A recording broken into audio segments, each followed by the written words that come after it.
My name is Cedric Fallon, and I used to believe in fairy tales. Not the princess kind, the modern American dream variety where hard work, loyalty, and a decent credit score guarantee happiness. Turns out, those stories are just as fictional as dragons and glass slippers. I'm 39, CEO of a tech startup that somehow survived the venture capital meat grinder, and until 3 weeks ago, I thought I had everything figured out. Corner office overlooking Boston Harbor, house in Newton with more square footage than a small aircraft hangar, and a wife who looked like she stepped off a magazine cover. The American success story, complete with a best friend who'd been there since college to share the victories. Victor Hanley was that friend, 6'2", Harvard MBA, smile that could sell ice to Eskimos, and the kind of natural charisma that made people gravitate toward him at parties. We'd been roommates freshman year, business partners after graduation, and he was supposed to be my best man when I married Alma 5 years ago. Should have been a red flag when my own wife spent more time talking to him than me at our wedding reception. But I'm getting ahead of myself. Let me paint you the picture of how everything unraveled, starting with the morning I found the ultrasound. It was a Tuesday. I remember because Alma always scheduled her doctor appointments on Tuesdays. Something about the office being less crowded. She'd been acting strange for weeks, coming home late from her HR director job, taking calls in the other room, and looking at me like I was a puzzle she couldn't solve. "Morning, beautiful," I said, kissing her cheek as she fumbled with her purse by the kitchen island. She smelled different lately, not her usual vanilla perfume, but something sharper, more expensive. "Oh, hi." She barely looked up, shoving papers deeper into her bag. "I'm running late for the Morrison meeting." The Morrison meeting had been last Thursday. I knew because I'd helped her prepare the presentation, but pointing that out would only start another fight about how I never listen and always correct her. Instead, I watched her rush toward the garage, leaving her coffee untouched and her purse unzipped. A white paper corner stuck out like a surrender flag. Curiosity has ruined more than just idle interests. It has ended marriages, too. The ultrasound image was grainy, black and white, with measurements and dates printed along the margins. 8 weeks along. At the bottom, in Alma's handwriting, A+V. Alma plus Victor. I stared at that paper for probably 10 minutes, standing in my kitchen that cost more than most people's cars, holding proof that my wife was carrying my best friend's child. The irony wasn't lost on me. Victor had always been better at everything. Better grades, better job offers, better luck with women before I introduced him to Alma. Apparently, he was better at my wife, too. My phone buzzed. Text from Victor. "Coffee later? Need to discuss the Patterson contract?" The Patterson contract he'd been handling alone for weeks, despite it being my client originally. Another thing Victor was apparently better at, taking what was mine. I photographed the ultrasound, put it back exactly where I found it, and went to work like nothing had changed. Because in my world, information was power, and I'd just struck oil. Our office occupied the 15th floor of a glass tower downtown, with views of the harbor and enough chrome fixtures to blind a pilot. Victor's desk sat directly across from mine in the open concept space we'd designed to promote collaborative innovation. Today, it felt more like a fishbowl where I was the only one who knew the sharks were circling. "Cedric!" Victor bounded over, coffee in hand, grinning like he'd won the lottery. "Ready to tackle the Patterson presentation? I've got some ideas that'll blow their minds." Of course he did. Victor always had ideas. Usually mine, polished and presented with that golden boy charm that made clients forget whose company they were actually hiring. "Sure," I said, pulling up the files on my screen. "Let's see what you've got." For the next hour, I watched my best friend pitch my strategies back to me, occasionally throwing in phrases like building on Cedric's foundation and expanding the vision we developed together. Classic Victor, generous enough with credit to seem gracious, careful enough to position himself as the visionary. "This is solid work," I told him, meaning it. Victor might have been a thief, but he was a talented one. Patterson's going to love it. We make a good team. He clapped my shoulder, wedding ring catching the light. Always have. That afternoon, I made 3 phone calls that would change everything. First call, Marcus Keller, my attorney. Mark, I need divorce papers drawn up. Today. Cedric, what happened? You and Alma seemed... Just draw them up. Irreconcilable differences, division of assets according to the prenup, and I want everything filed by tomorrow morning. Second call. Jennifer Walsh at First National. Jen, I need to restructure the business accounts. Remove Victor Hanley's access immediately and transfer all partnership assets to the primary holding company. That's a significant change, Cedric. Does Victor know? He will. Third call. Rachel Morrison, our HR director. Rachel, I need you to pull Victor Hanley's badge access logs for the past 6 months. Email them to me directly and flag any after-hours entries to restricted areas. Is there a security concern? You could say that. That evening, Alma came home carrying takeout from our favorite Thai place and wearing the smile she used when she wanted something. We ate in relative silence, her picking at pad Thai while I mentally rehearsed the conversation we were about to have. Cedric, she finally said, setting down her chopsticks, we need to talk. I figured. She blinked, probably expecting more resistance. I'm pregnant. Congratulations. It's not yours. I know. Now she looked genuinely confused. You know? I pulled out my phone and showed her the photo of the ultrasound. A +V, very romantic. Did you two come up with that together, or was it Victor's idea?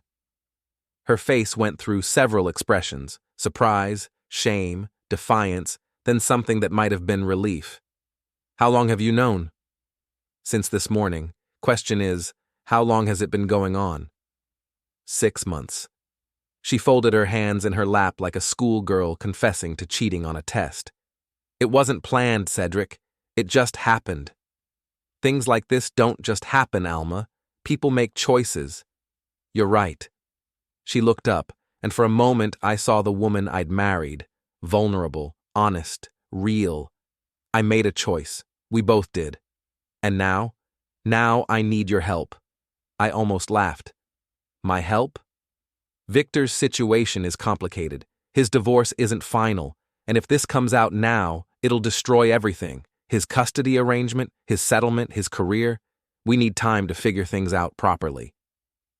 I'm asking you to be mature about this, to help us stabilize the situation before we make any public announcements. There it was. The audacity that had attracted me to Alma in the first place now turned against me like a weapon. She'd been unfaithful for half a year, gotten pregnant by my best friend and business partner, and was now asking me to help them manage the fallout. I stood up, walked to my briefcase, and pulled out the divorce papers Mark had messengered over an hour ago.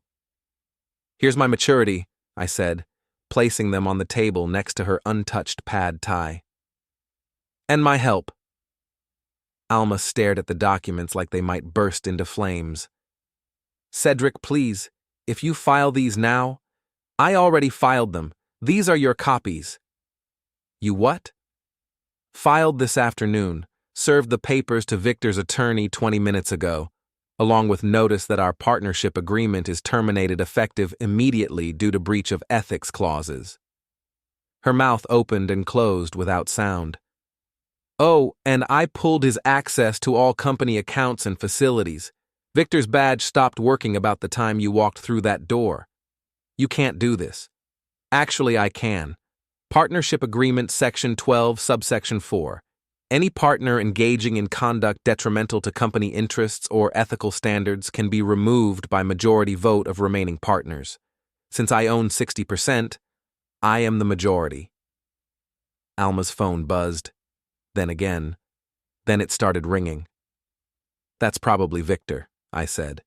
He's likely trying to get into the office right now and discovering that his keycard has been deactivated. She answered on the 4th ring. Victor? What? Slow down, I can't... Her eyes widened. He did what? I could hear Victor's voice through the phone, rising in pitch and volume. I'll call you back, Alma whispered, hanging up. Let me guess, I said. Security escorted him out? How could you do this to him? To us? I didn't do anything to you. You did it to yourselves. I picked up my keys from the counter. I'm going to a hotel tonight. I suggest you use the time to figure out your next move, because as of tomorrow morning, this house goes on the market. Where am I supposed to go? That's not my problem anymore. I walked toward the garage, then stopped. Oh, one more thing. I called your parents this afternoon, told them you had some exciting news to share. They're expecting your call. The look on her face was worth every penny this was going to cost me. The Marriott downtown had a suite available, probably because it was Tuesday night and most business travelers were home with their families. Families that weren't imploding in real time. I ordered room service, opened my laptop, and spent the evening doing what I did best, planning. Victor always said I was too methodical, too careful, too focused on details while missing the bigger picture. Tonight, those details were going to save my life. Partnership Agreement, Section 12, Subsection 4. Any partner found to be in violation of company ethics policies, including but not limited to conflicts of interest, disclosure violations, or conduct detrimental to business operations, may be removed by majority shareholder vote with 30 days' notice, unless said violations constitute immediate breach of fiduciary duty, in which case removal may be immediate. Victor's badge logs showed 47 after-hours entries to the executive floor over the past 6 months, including 16 visits to Alma's HR office. Our company policy required disclosure of any personal relationships between employees and partners. Victor had signed the ethics agreement. He'd violated it repeatedly. Immediate breach of fiduciary duty. My phone rang at 11:30. Victor. Cedric, what the hell is going on? Security just threw me out of my own office. Not your office anymore. You can't be serious about this partnership thing.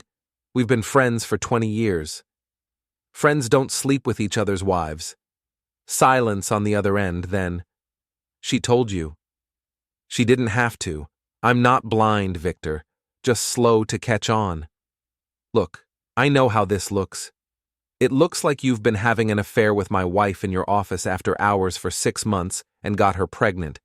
That's exactly how it looks, because that's exactly what happened. Cedric, please, let's meet tomorrow and talk this through like adults. I am talking like an adult. Adults face consequences for their actions. You're destroying my life over a mistake. I'm not destroying anything. I'm just not protecting you from the consequences of your choices anymore. I hung up and turned off my phone. The next morning, I arrived at the office early and called an emergency staff meeting. 15 people gathered in our conference room, looking nervous and confused.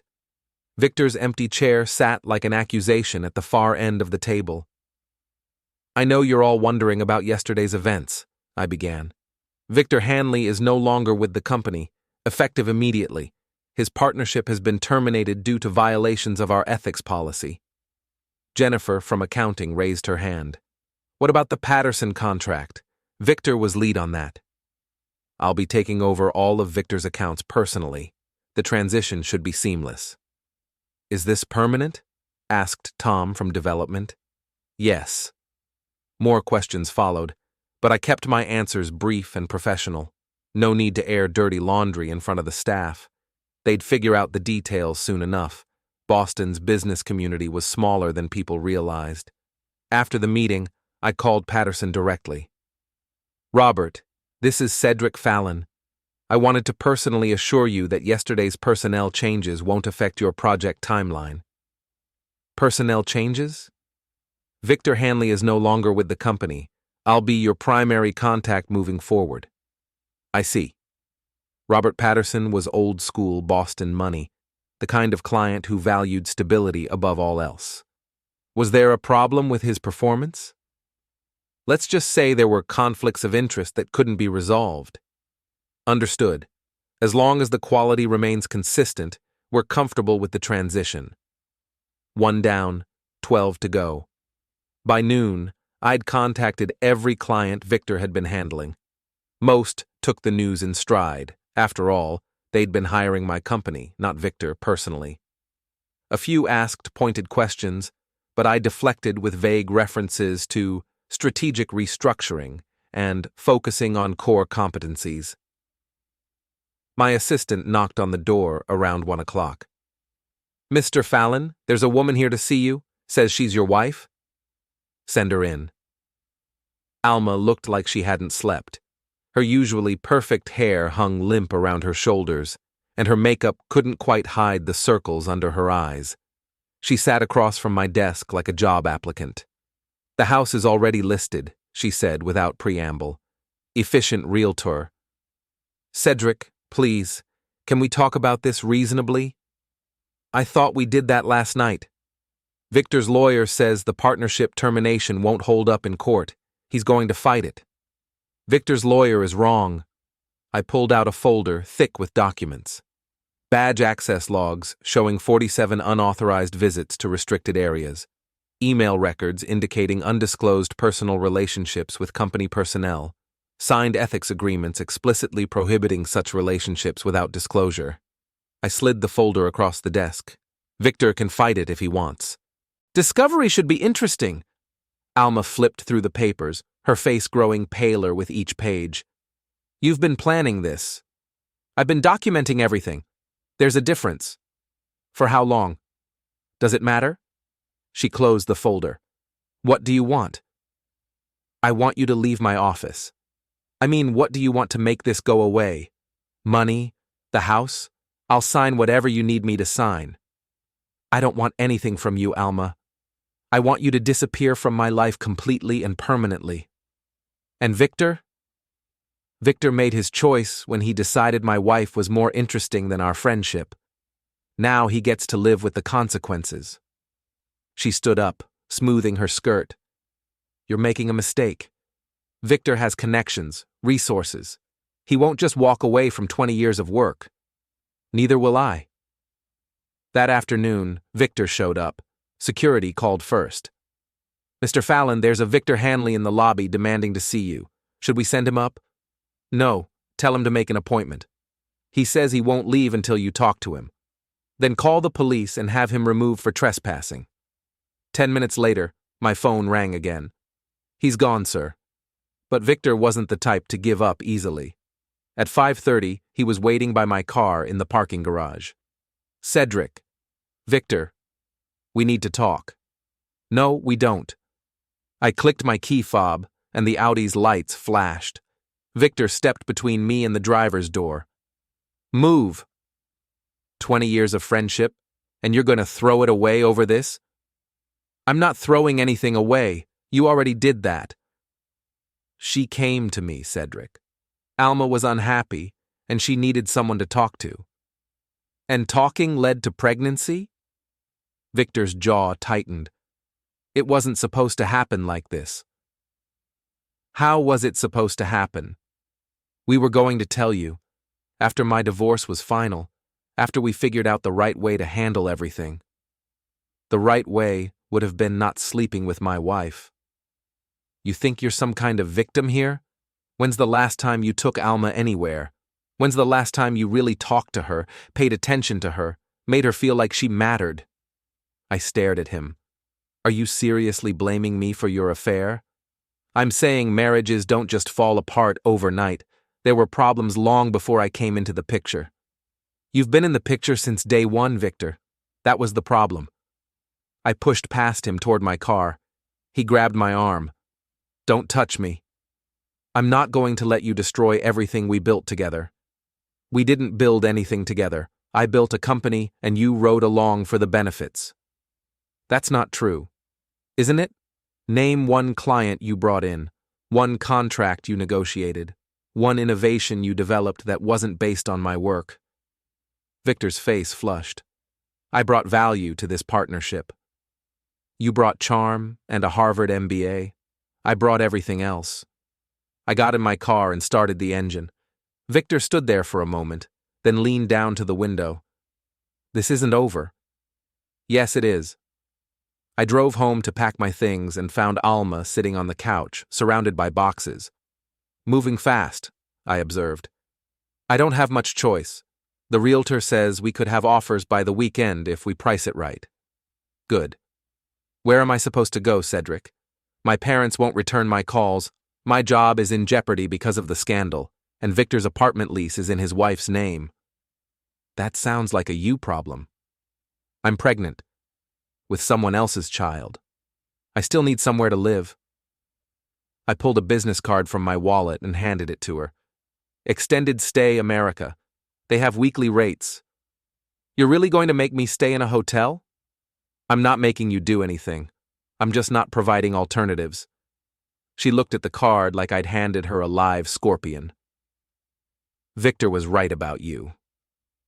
What did Victor say? That you never really loved me. That you just liked the idea of having something beautiful to show off. Maybe Victor was right. Maybe he was right about other things too. Such as? That you'd try to destroy us both rather than accept that I chose someone else. I set my suitcase down and looked at her. Really looked at her. For the first time in months. She was beautiful, no question about that. But sitting there in my living room surrounded by the wreckage of our marriage, she just looked tired and small and desperate. I'm not trying to destroy anyone, Alma. I'm just not going to pretend this didn't happen or help you manage the consequences. You made a choice. Victor made a choice. Now you both get to live with those choices. And what about your choice? My choice was to trust you. That was my mistake. I picked up my suitcase and headed for the door. Cedric? I stopped but didn't turn around. I did love you, in the beginning. I know. But Victor makes me feel alive in a way you never did. I know that too. I walked out of my house for the last time, leaving my wife and my old life behind. The Bugatti dealership in Back Bay had exactly what I was looking for. A midnight blue Chiron with cream leather interior and enough horsepower to outrun my problems, at least temporarily. The salesman, a kid named Danny, who couldn't have been older than 25, nearly swallowed his tongue when I walked in wearing jeans and asked to see their most expensive car. This particular model starts at $3.2 million, he said carefully, probably expecting me to laugh and ask for something more reasonable. I'll take it. Would you like to schedule a test drive? No need, I'll pay cash. Danny's eyes went wide. Cash? Wire transfer, technically. Can you have it ready by this afternoon? Sir, I'll need to verify funds and run a credit check. I handed him my American Express Centurion card. Call the number on the back. Ask for Margaret Chen. Tell her Cedric Fallon is making a large purchase and needs immediate authorization. 20 minutes later, I was signing papers for the most expensive impulse buy of my life. The irony wasn't lost on me. I'd always been the practical one, the guy who researched purchases for weeks and comparison shopped everything. Alma used to tease me about reading reviews for a toaster like I was buying a house. But practicality was what got me into this mess. Being reasonable, being understanding, being the stable, reliable husband while my wife found excitement elsewhere. My phone buzzed with a text from my sister, Miriam. Heard about the divorce? Want to talk? Miriam lived in Cambridge, taught literature at MIT, and had never liked Alma. Not because Alma had done anything specific, but because Miriam had what she called excellent instincts about people who prioritize appearances over substance. I called her back while waiting for the Bugatti's paperwork to process. How are you holding up? She asked without preamble. I bought a $3 million car an hour ago, so either really well or really poorly. Retail therapy. Classic response to trauma. What kind of car? Bugatti Chiron. Jesus, Cedric. That's not retail therapy, that's a nervous breakdown with wheels. It felt appropriate. Where are you staying? Hotel for now. The house goes on the market today. And Alma? Also hotel, I assume. Different hotel? Good. I never liked her. I know. Want to know why? Not particularly, but you're going to tell me anyway. She always looked at you like you were a placeholder, like she was waiting for something better to come along. Something better came along. His name is Victor. Victor Hanley. Your business partner, Victor? Former business partner. Miriam was quiet for a moment. How long? 6 months, apparently. I'm sorry. Are you?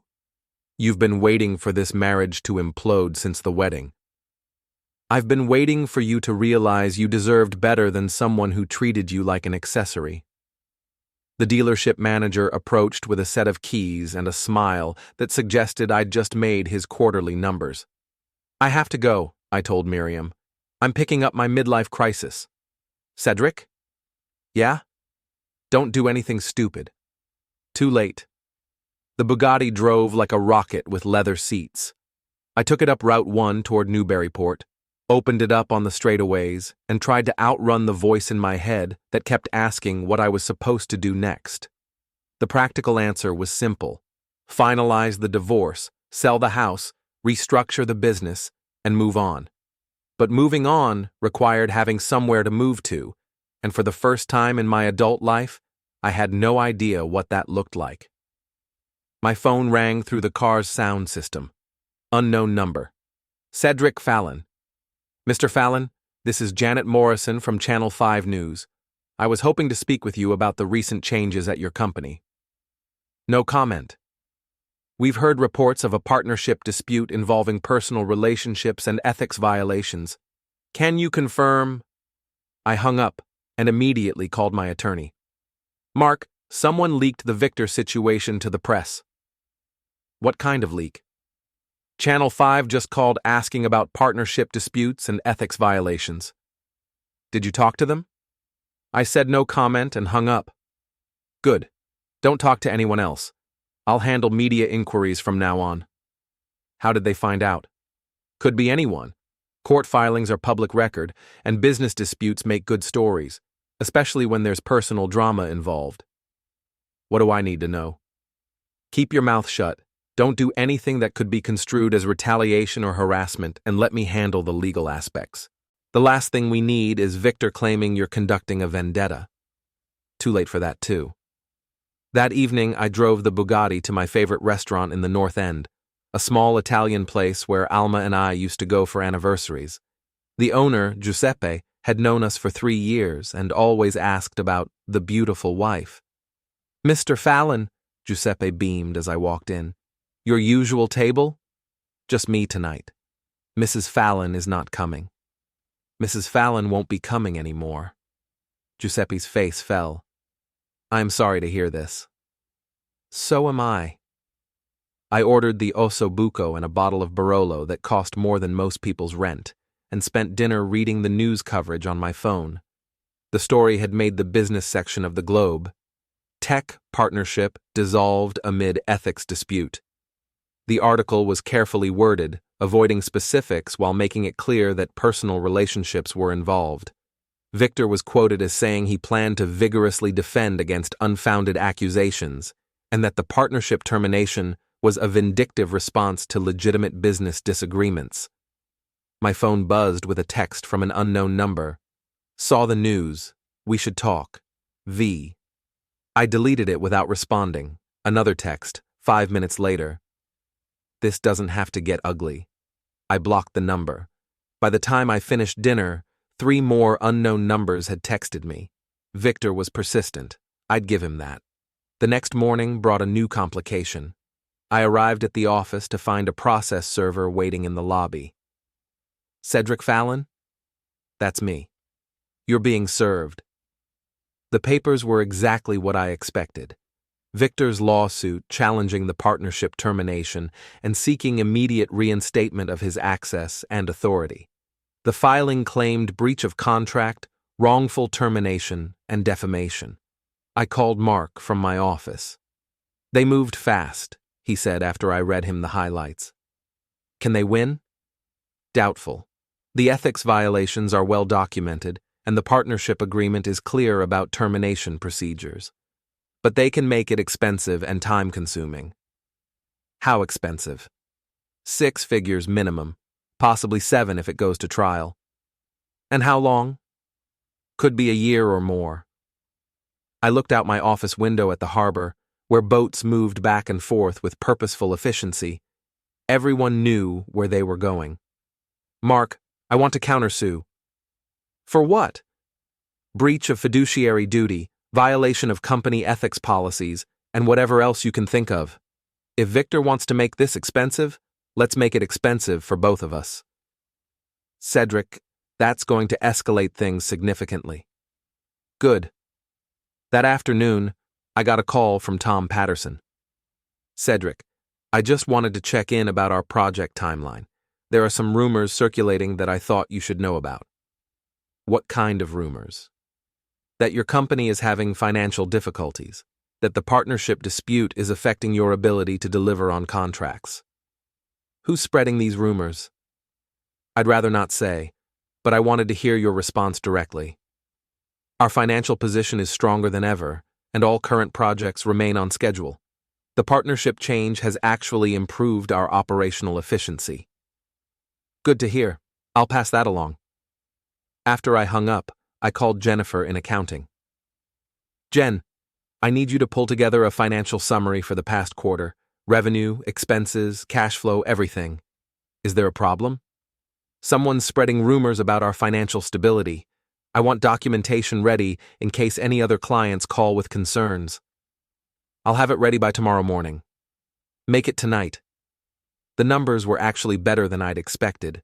Without Victor's profit sharing and expense account, our margins had improved significantly. We were also saving money on his company car, travel budget, and entertainment expenses.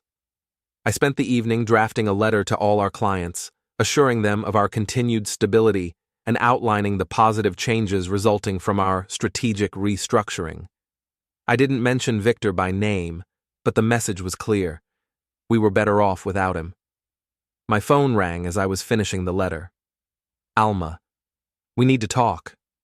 No, we don't. Victor's lawyer says you're trying to destroy his reputation. Victor's reputation is destroying itself. I'm just not helping to rebuild it. He can't get work anywhere. People are talking. People always talk. You're ruining his life. I'm not doing anything to Victor. I'm just not protecting him from the consequences of his actions. What about me? What about you? I lost my job today. I paused. I'm sorry to hear that. Are you? Because your lawyer called my company's legal department this morning asking about ethics policies and disclosure requirements. That had nothing to do with you. It had everything to do with me. They decided I was a liability and let me go. Alma, I didn't. Save it. I know exactly what you're doing. What am I doing? You're systematically destroying everyone who hurt you. I'm protecting my business interests. You're being vindictive. Maybe. Does it matter? She was quiet for a moment. The Alma you married wouldn't have done this to you. The Cedric you married wouldn't have needed to. I'm pregnant and unemployed, and my husband is trying to make me homeless. Your husband filed for divorce. Your boyfriend got you pregnant. I'm just a guy trying to rebuild his life after his wife decided someone else was more interesting. Victor wants to meet. Victor can want whatever he wants. He says you'll destroy yourself trying to destroy him. Tell Victor I said thanks for the advice. I hung up and went back to my letter.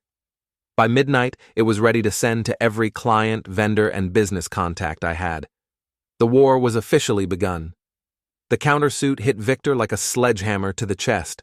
Mark had outdone himself, filing claims for breach of fiduciary duty, misappropriation of company resources, violation of ethics agreements, and something called tortious interference with business relationships that sounded impressive and carried potential damages in the millions.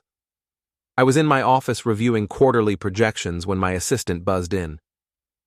Mr. Fallon, there's a gentleman here who says he's an old friend. Carson Mitchell? Carson had been Victor's roommate senior year, a guy who'd made a career out of knowing everyone and trading favors like baseball cards. He worked in venture capital now, the kind of job that required more connections than competence. Send him in. Carson walked in wearing a suit that cost more than most cars and a smile that didn't reach his eyes. "Cedric, good to see you, man." "Carson, mind if I sit?" "Make it quick."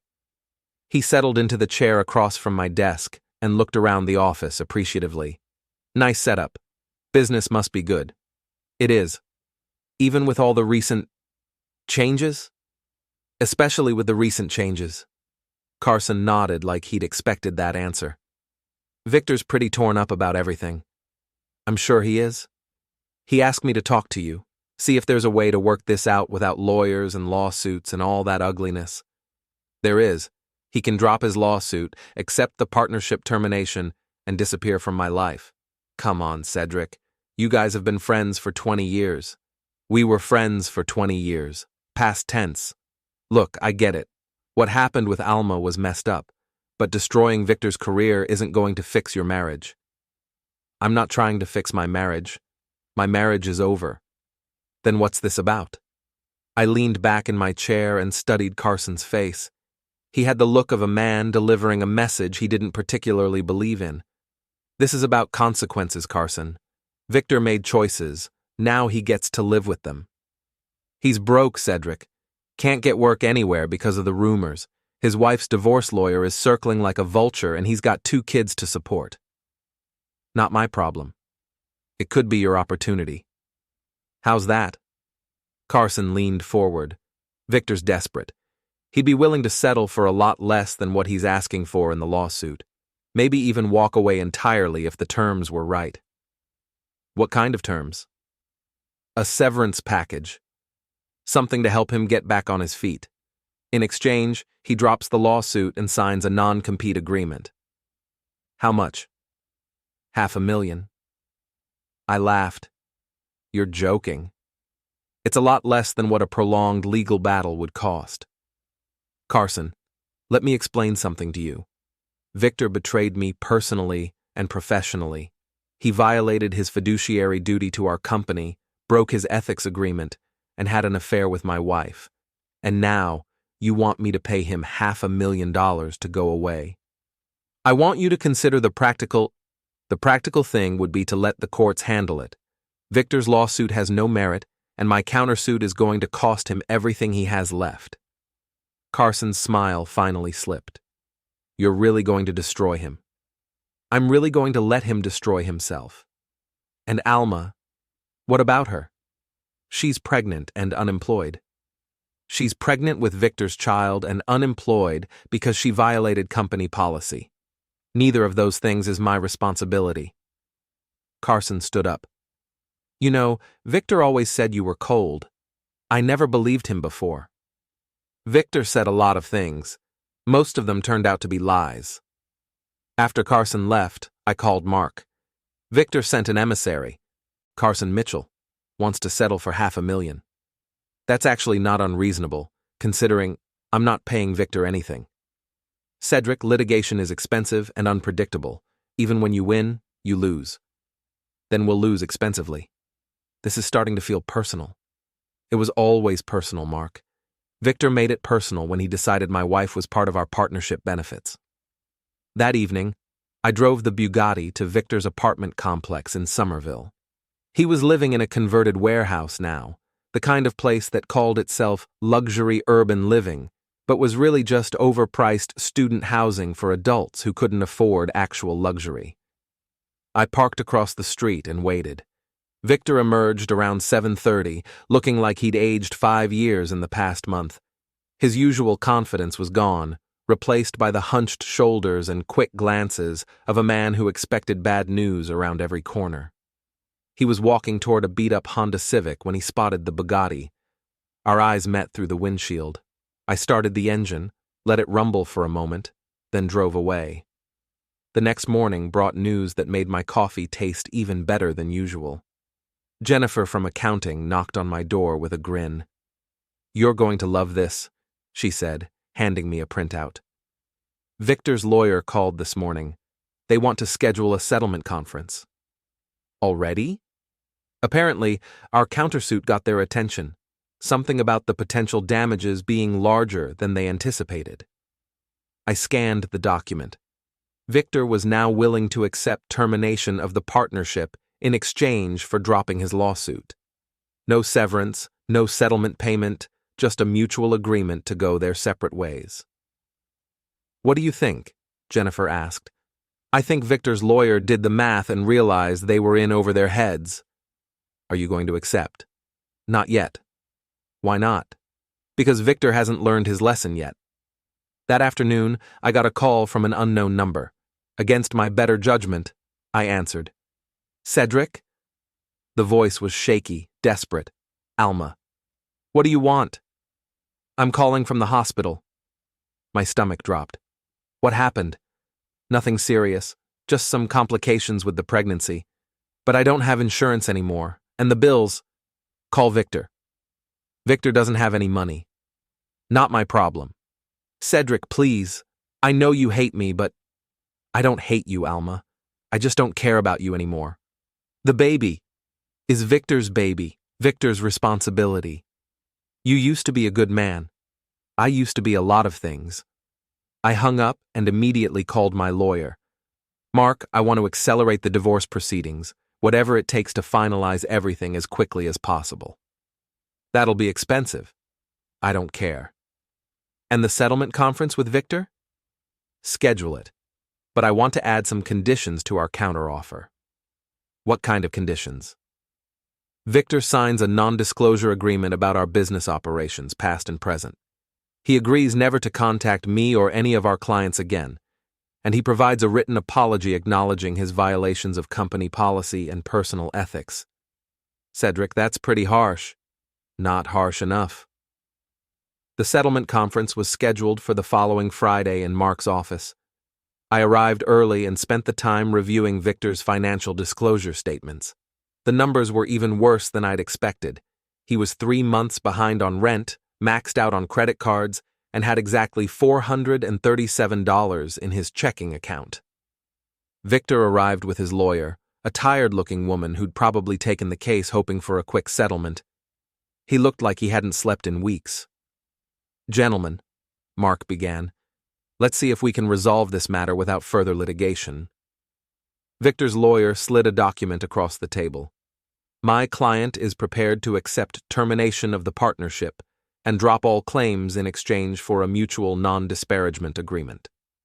"Not acceptable," I said before Mark could respond. "What are your terms?" she asked. Mark handed her our counteroffer. Victor's lawyer read it, her eyebrows rising with each paragraph. "This is comprehensive," she said carefully. "What does it say?" Victor asked. His lawyer whispered in his ear. I watched Victor's face go through several expressions: surprise, anger, resignation. "You want me to apologize?" he said finally. "I want you to acknowledge what you did." "And the non-disclosure agreement?" "Covers everything. Our business, our personal relationship, this settlement. You never mention my name in any context ever.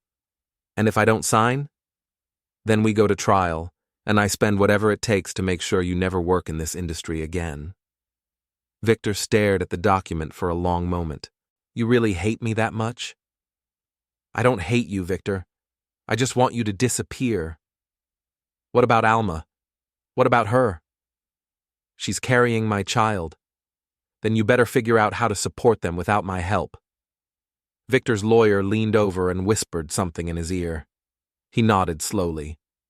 "I need time to think about this." "You have until Monday," I said.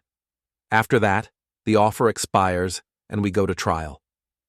As they gathered their papers to leave, Victor looked at me one more time. "You know, I always wondered what you'd be like if you ever stopped being nice. Now you know." "Yeah, now I know." Monday morning, Victor's signed settlement agreement was waiting on my desk. The signed settlement papers felt heavier than they should have, considering they were just ink on paper. But those signatures represented the end of 20 years of friendship and the beginning of whatever came next. I was reviewing the final terms when my assistant buzzed in with news that made the morning even brighter. "Mr. Fallon, I have Robert Patterson on line 1. He says it's urgent." Patterson never called anything urgent, unless it involved significant money. Robert, what can I do for you? Cedric, I just got off the phone with 3 other clients of yours. We've been talking and we want to discuss expanding our contracts. Expanding how? The Morrison Group is looking at a complete digital overhaul. Jennifer Walsh wants to bring her entire portfolio under your management, and the Hendricks Foundation is ready to move forward with that project they've been considering for 2 years. I pulled up my client files. The 3 contracts Patterson was talking about would triple our revenue over the next 18 months. That's significant business, Robert. We've been impressed with how you've handled the recent transition. Shows strong leadership and business acumen. Translation: they liked that I'd removed the weak link and kept the operation running smoothly. I appreciate the confidence. There is one condition. Of course there was. What's that? We want assurance that Victor Hanley will never have any involvement with our projects, directly or indirectly. That won't be a problem. Excellent. I'll have our lawyers draw up the new agreements.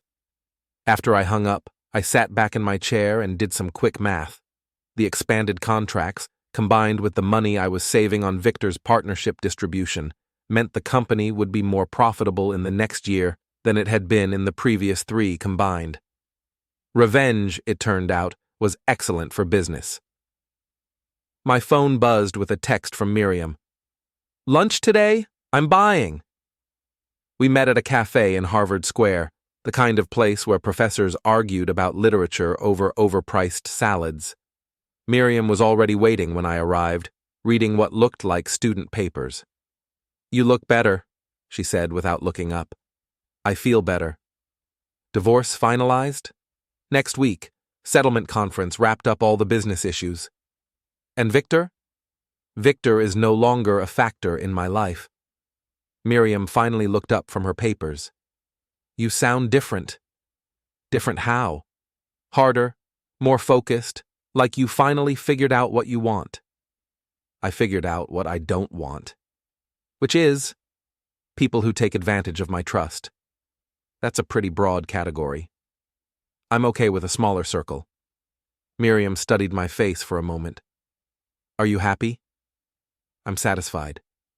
That's not the same thing. It's better than being betrayed. Cedric, what Victor and Alma did was terrible.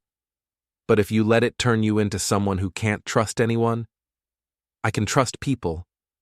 I just choose more carefully now. What about forgiveness? What about it?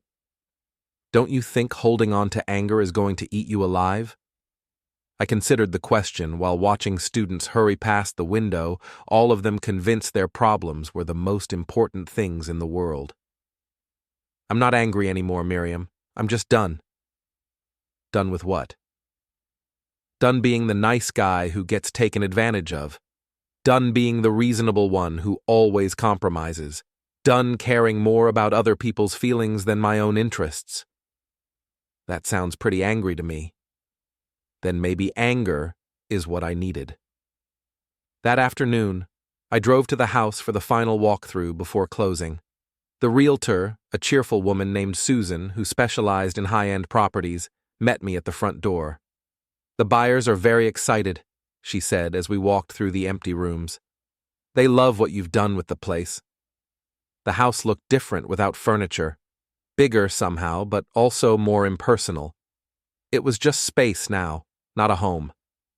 Any issues with the inspection? Nothing major. They want you to fix a loose railing on the back deck, but that's it. We finished the walkthrough in 20 minutes. As I was signing the final papers, Susan made conversation. Will you miss it? The house? The memories. I looked around the empty living room where Alma and I had hosted dinner parties, watched movies, planned our future together. No, I said. I don't think I will.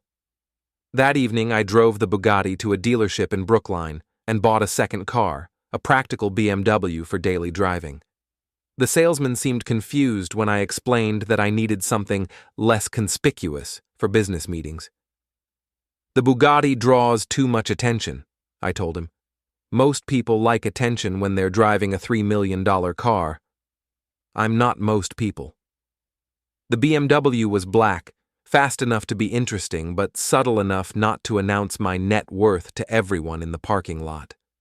I was learning the value of keeping certain things private. My phone rang as I was driving home to my new apartment in Back Bay, a modern place with harbor views and the kind of security that kept unwanted visitors away. Unknown number, but I was feeling generous. Cedric Fallon. Mr. Fallon, this is Detective Sarah Walsh with Boston PD. I need to ask you some questions about Victor Hanley. My stomach tightened. What kind of questions?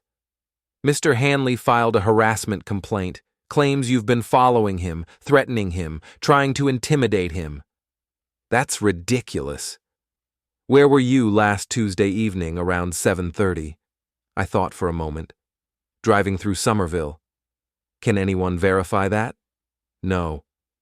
Mr. Hanley says you parked outside his apartment and stared at him for several minutes before driving away. I was in the neighborhood. Mr. Fallon, I need you to understand something. Harassment is a serious charge. If Mr. Hanley can document a pattern of intimidating behavior, Detective Walsh, Victor Hanley is my former business partner. We recently concluded a legal dispute through proper channels. I have no reason to harass him. But you did drive by his apartment? I drove through a public street in a city where I'm free to travel. And you haven't contacted him directly? Not since our settlement conference. What about indirectly? What do you mean? Phone calls from unknown numbers, anonymous messages, that sort of thing. No. Mr. Fallon, let me be clear. If there are any more incidents, any contact whatsoever, I'll have to take Mr. Hanley's complaint seriously. Understood. After she hung up, I called Mark. Victor's trying to paint me as a stalker. What happened? I told him about the drive-by and the detective's call. Cedric, you need to stay completely away from Victor. No contact, no driving by his place, nothing that could be construed as intimidation. I wasn't intimidating anyone. It doesn't matter what you intended. It matters what a jury would think if this goes to court. Fine. Victor wants to be left alone? He's got it. But Victor, apparently, wasn't content to be left alone. The next morning brought a new complication.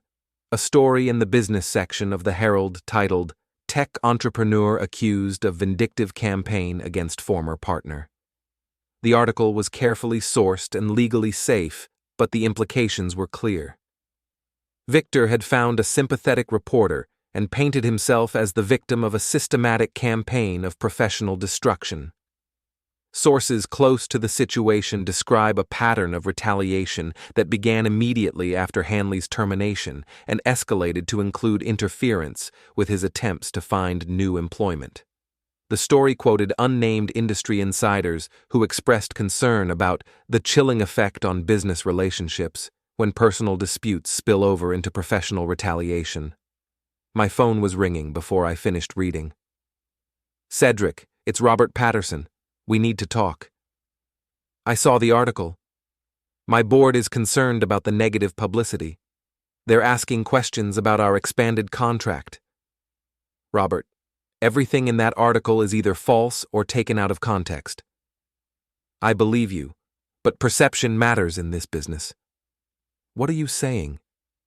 I'm saying we need to postpone the contract expansion until this situation resolves itself. For how long? Until the story goes away. After Patterson hung up, my phone rang again. Jennifer Walsh, then the Hendricks Foundation. By noon, all 3 expanded contracts had been postponed pending resolution of current legal issues. Victor had found his leverage. I was contemplating my options when my assistant knocked. Mr. Fallon? There's a woman here to see you. Says her name is Alma, and it's urgent. Send her in. Alma looked terrible. Her hair was unwashed, her clothes wrinkled, and she had the pale, drawn look of someone who hadn't been sleeping or eating properly. You look good, she said, settling into the chair across from my desk. What do you want, Alma? Victor's planning something. Such as? He's been meeting with reporters, lawyers, anyone who'll listen. He thinks if he can damage your reputation enough, you'll settle with him. The partnership is already settled. Not the partnership, he wants money, enough to start over somewhere else. He's not getting money from me. Then he's going to keep escalating until you give him what he wants. I leaned back in my chair. Why are you telling me this? Because I'm tired of being caught in the middle. You put yourself in the middle when you decided to have an affair. I know what I did, Cedric, but this has gone beyond that now. Victor's become obsessed. Obsessed how? He talks about you constantly, analyzes every news story, every business move you make. He's convinced you're trying to destroy him. I am trying to destroy him. Why? Because he destroyed me first. Alma was quiet for a moment. The Cedric I married wouldn't have said that. The Cedric you married was naive. He was also kind. Kindness is a luxury I can't afford anymore. What happened to you? I looked at her, really looked at her, and saw not the woman I'd married, but a stranger who'd shared my bed and my life while planning her exit strategy. You happened to me, Alma. You and Victor. You taught me that trust is weakness, and loyalty is just another word for stupidity. I never meant. It doesn't matter what you meant. It only matters what you did. She stood up slowly. Victor's not going to stop. Neither am I. This is going to destroy both of you. Then that's what happens. After she left, I sat in my office looking out at the harbor, watching boats navigate between the islands. Everyone knew where they were going, and everyone had a plan for getting there. I was starting to formulate my own plan. The Boston Business Excellence Awards Gala was the kind of event where the city's elite gathered to congratulate themselves on their success while raising money for carefully chosen charities. This year's venue was the Seaport Hotel, with floor-to-ceiling windows overlooking the harbor and enough marble to build a small monument. I hadn't planned to attend. Award ceremonies were Victor's thing. He loved the networking, the speeches, the opportunity to be seen with important people. But when I learned that our company had been nominated for Innovation in Technology Services, I decided to make an appearance. The nomination itself was ironic, considering it was based largely on work Victor and I had done together. But the award would go to the company, not the individual partners, and I wanted to be there to accept it if we won. I arrived fashionably late, wearing a tuxedo that cost more than most people's monthly rent and driving the BMW instead of the Bugatti. The valet's disappointed expression suggested he'd been hoping for something more exotic. The ballroom was filled with the usual suspects: tech entrepreneurs, venture capitalists, old money Boston families, and the politicians who courted their donations. I recognized most of the faces, though many of them had been avoiding my calls since the Victor situation became public. Cedric! Robert Patterson appeared at my elbow, champagne flute in hand and smile carefully neutral. Surprised to see you here. Wouldn't miss it. How are things? Excellent. The expanded contracts are ready whenever your board stops worrying about newspaper gossip. Robert's smile tightened. These things take time. Of course they do. I was making small talk with a venture capitalist who'd been trying to poach my clients when I spotted them near the bar. Victor, wearing a rented tuxedo that didn't quite fit, and Alma in a dress that had probably cost her last unemployment check. They looked like what they were: desperate people trying to maintain appearances at an event they could no longer afford to attend. "Excuse me," I told the venture capitalist, and walked toward the bar. Victor saw me coming and straightened his shoulders like a boxer preparing for the final round. Alma grabbed his arm, whispered something in his ear, but he shook his head. "Cedric." Victor's voice was steady, but I could see the tension in his jaw. "Victor." "Alma." "Enjoying the party?" Victor asked. "I am now. Good turnout this year." "Excellent turnout. Lots of potential clients." Victor's eyes narrowed. "Still working the room, I see." "Still working, period. Must be nice having the luxury of destroying people's lives without consequences." I signaled the bartender for a scotch. "I wouldn't know. I've never destroyed anyone's life." "No? What would you call what you've done to me?" Justice. Justice. Victor's voice rose enough to attract attention from nearby guests. You've systematically sabotaged my career, spread rumors about my professional conduct, and tried to blacklist me from an entire industry. I've documented your violations of company policy and defended my business interests. If that damaged your career, maybe you should have thought about that before you decided to use my office as a motel. Alma stepped forward. Cedric, please, this isn't the place. No, Alma. This is exactly the place. Victor was warming up now, his voice carrying across the room. Everyone here should know what kind of man they're dealing with. The conversations around us had stopped. People were turning to watch, sensing drama more interesting than the usual charity auction. What kind of man am I, Victor? The kind who destroys anyone who threatens his ego. The kind who can't accept that his wife chose someone else. You're right, I said calmly. I couldn't accept that my wife chose my business partner. Just like I couldn't accept that my business partner violated his fiduciary duty, broke company policy, and betrayed 20 years of friendship. I made a mistake. You made a choice. Every time you met Alma in your office after hours, that was a choice. Every time you lied to me about where you were and who you were with, that was a choice. And when you got her pregnant, that was the consequence of all those choices.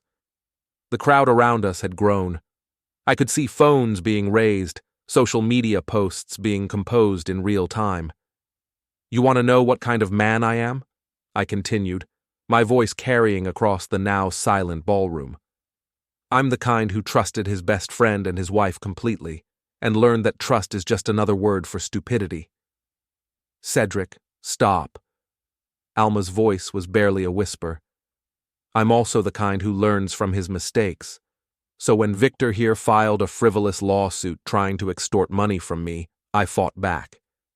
When he started spreading lies about my business practices, I documented the truth. And when he tried to paint himself as a victim, I made sure everyone knew exactly what he was a victim of, his own poor judgment. Victor's face was flushed, his hands clenched into fists. You sanctimonious... Careful, Victor. We're in public, and there are cameras. You think you've won, don't you? I think I've survived, which is more than I can say for your career prospects. That's when Victor snapped. He lunged forward, grabbing for my lapels, but I'd been expecting it. I stepped aside, and Victor's momentum carried him into the champagne fountain behind me. The crash was spectacular. Crystal glasses shattered, champagne sprayed across the nearest tables, and Victor went down in a tangle of tuxedo and ice. The crowd gasped, then began pulling out phones to record the aftermath. Security appeared within seconds, but Victor was already struggling to his feet, soaked and humiliated but still fighting. You planned this, he shouted, champagne dripping from his hair. You knew I'd be here. You set this up. I planned to attend a business function, I said calmly, brushing imaginary lint from my sleeve. You planned to assault me in front of 300 witnesses. Gentlemen, please. The hotel security chief, a large man with the patient expression of someone who'd broken up many wealthy people's fights, stepped between us. Let's take this somewhere private. There's nothing to take anywhere, I said. Mr. Hanley slipped and fell. I hope he's not injured. Victor tried to lunge again, but security held him back. This isn't over. Yes, it is. Security escorted Victor toward the exit, Alma trailing behind like a lost child. The crowd began to disperse, already sharing videos and photos on social media. I straightened my tie and walked back to the bar. Another scotch, I told the bartender, who was staring at the wreckage of his champagne fountain. Right away, sir. 20 minutes later, they announced the award winners. Our company took Innovation in Technology Services, and I walked to the stage to accept the crystal trophy while cameras flashed and the audience applauded politely. This award represents the hard work and dedication of our entire team, I said into the microphone, looking out at the sea of faces. We're proud of what we've accomplished, and we're excited about the future. As I walked off the stage, Robert Patterson intercepted me. "Hell of a speech," he said. "Thank you. Hell of a performance earlier, too." "I don't know what you mean." Robert smiled. "Of course you don't. Listen, my board met this afternoon. We'd like to move forward with those expanded contracts." "What changed their minds?" "Let's just say they're impressed with how you handle adversity." I drove home through the empty streets of Boston, the award sitting on the passenger seat, and the city lights reflecting off the harbor.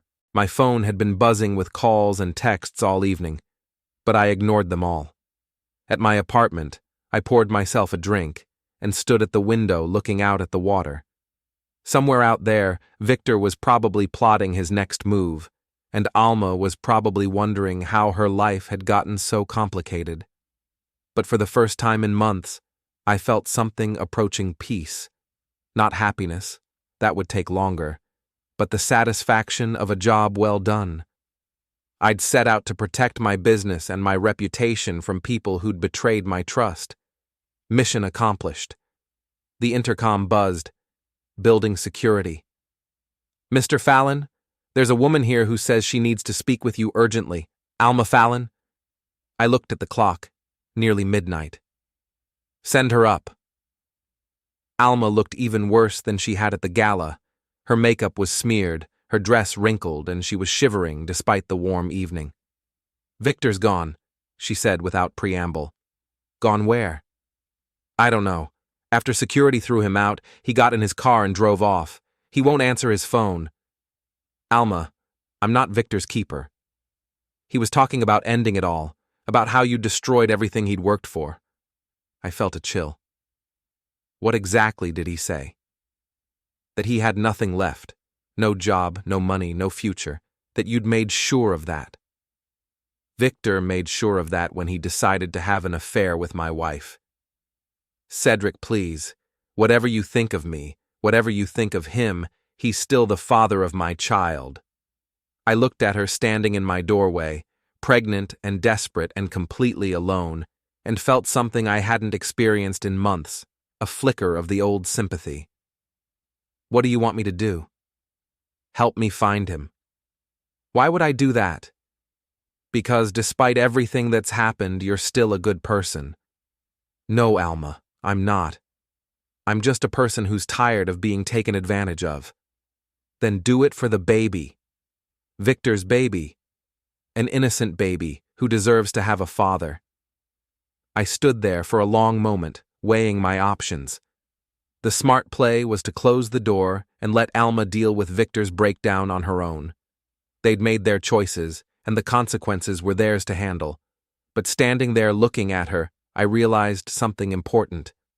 I'd already won. Victor was broken, my business was thriving, and my reputation was intact.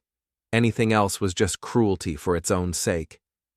"Get in the car," I said finally.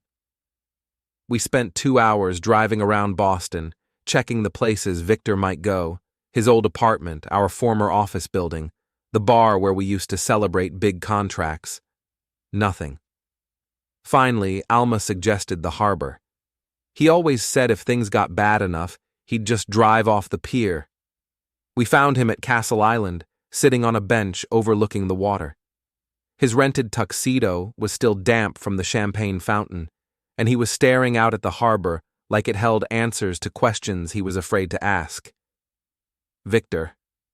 Alma approached him slowly, like he was a dangerous animal.